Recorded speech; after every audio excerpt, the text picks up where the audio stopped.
And what I'm seeing is that we're seeing kind of more and more in schools, they're just no longer teaching the exam. The exam's going to happen. But if you focus on such kind of challenge-based, problem-based, in-situ, service learning models that we're talking about here, these kinds of student-directed models, it turns out that students actually, and this is true for us too, and you probably experienced it most, by the way, by learning. How many of you learned a lot more thoroughly when you started to have to teach the topic than you could learn when you just had to learn the topic? Because you actually had to use it, explain it, put it in context for someone else. And when students are doing that in these projects, they're actually much more likely to learn the material in a deeper way than they are just when they're having to memorize it for a test. So one of the things that's disappearing is the kind of multiple choice, informational-based testing that a lot of us have done. Now that means more time grading, but it also, handily, because you're now shirking your content responsibilities and you're not bringing all that stuff, you have extra time, so you can do that. How handy is that? We're seeing a lot of kind of process-based assessment. We're seeing a lot of portfolio-based assessment where students are going to try a bunch of stuff and then they are going to choose the things that they want to submit for assessment rather than, us having this kind of rigid assessment schedule. We're seeing a lot of leveraging of community for assessment. So, like I've taught a class in business and professional writing, which I used to, I'd make the assignments and then I'd do the assessment and, most of the students would kind of blow most of the stuff off. I started doing service learning some years ago where students go out into the community and my assignment is you have to make an informational product for some nonprofit in town. So build them a website or make them an end-of-year report or a campaign for getting more donors or something like that. And then the company itself, the organization, does the assessment. So how well could that project work for you?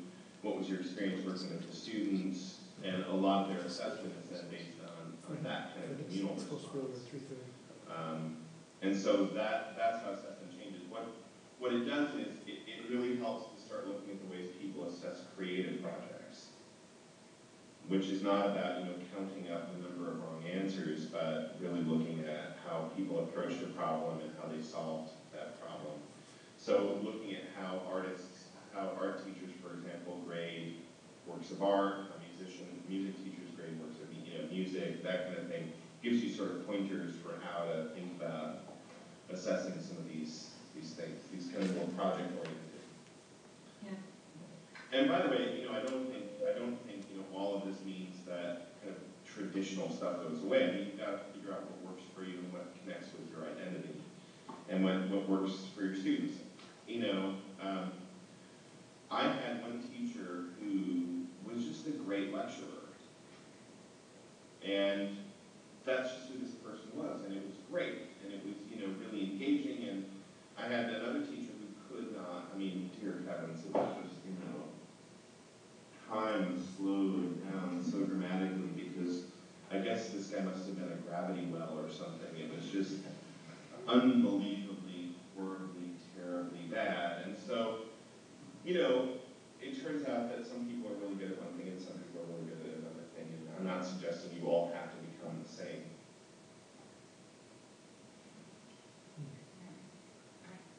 My issue would be we're in a transition period now.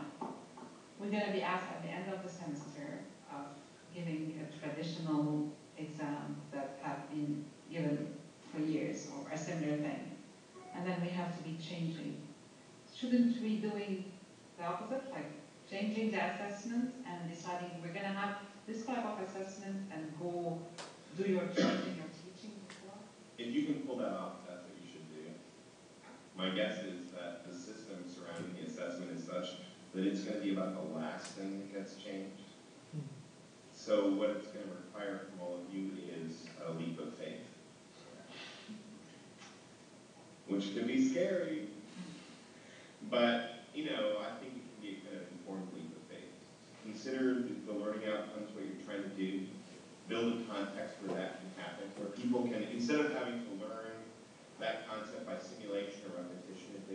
experience and use by creation, then they're going to learn those concepts in such a way that it'll be all right. I would point you to 2 schools on this front.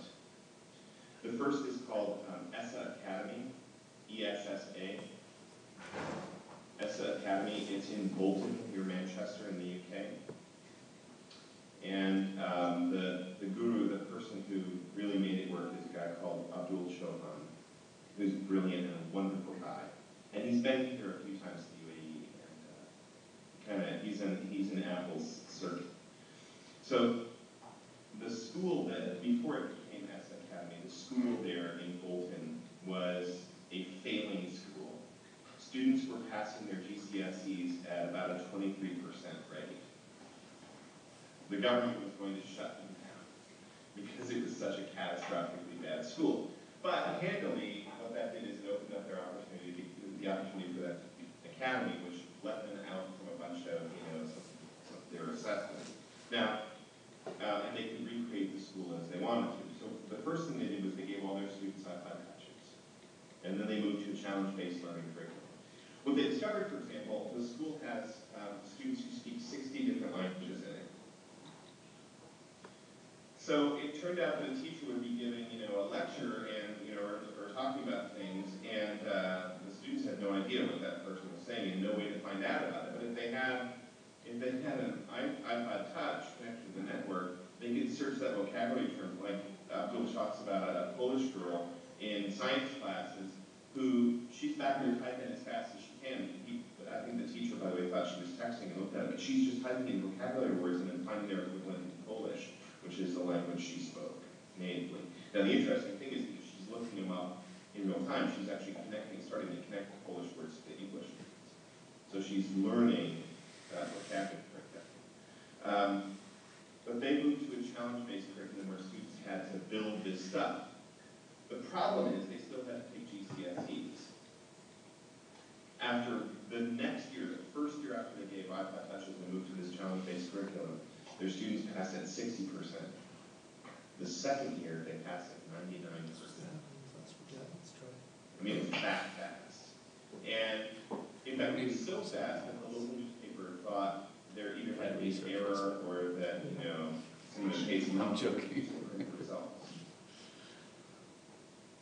So that's one place I would look at. And they're all over the website, the web, and you find out about them, and they just took a leap of faith. The second place I would go to is called Manor New Tech High. Manor, as you might imagine, this is in Texas, not far from Austin, Texas, in Manor, Texas, which is spelled M-A-N-O-R, and which most of the world would pronounce Manor, but this is Texas. So Manor New Tech High. Manor New Tech High did the same exact thing. Manor New Tech High abolished their entire curriculum. There are no more science classes or math classes or English classes or history classes. Their students are working on projects. They find a project, a challenge-based learning project, and so then they figure out what they need for that project, and then they ask the teachers to teach them a specialized unit about that. So they say, well, we need to understand fluid dynamics because we're talking about flight outside of town. So, the physics teacher teaches them about fluid dynamics and how that works. And so the teachers now are just kind of resource people waiting for students to cut the projects that they need to figure out. And my favorite quote ever in sort of all of history happens with a Manor New Tech High student. They were a failing school, and in just a couple of years, they're now one of the top performing schools in all of Texas. And so a newspaper reporter went down and was asking the students about this change and about what they were doing. And so this reporter asked the student and says, well, what about homework? And the student says, oh, we don't have time for homework. We're too busy working on our projects. Which is my favorite quote ever. And the thing is, the place you see the dramatic shifts are not with the students performing at the highest levels. The place you see the most dramatic shifts with these technologies are with students who can't figure out the current system, who are performing at the lowest levels. And I think it's a really encouraging thing that you're starting with your foundation students, actually, because I think you're going to see some dramatic shifts, which is going to be pretty exciting. But you do have to take that leap of faith. and apparently we need to go. Oh, I was suddenly whispered to me by my handler. Very good party thought. Do